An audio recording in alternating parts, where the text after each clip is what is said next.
Hey guys, welcome back to our channel, Login. In this video, I'm going to be showing you how to open HTML file in Chrome browser.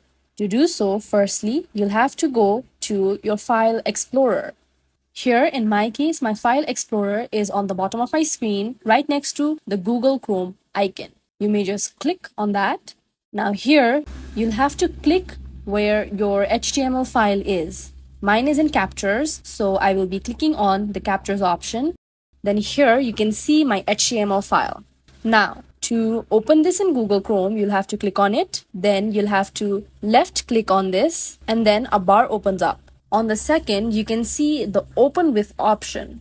You can keep your cursor in the open with option and right next to it, you can see that a bar appears. Here, you're given three options. You can either open this HTML file in Google Chrome or in Microsoft Edge or search the Microsoft Store.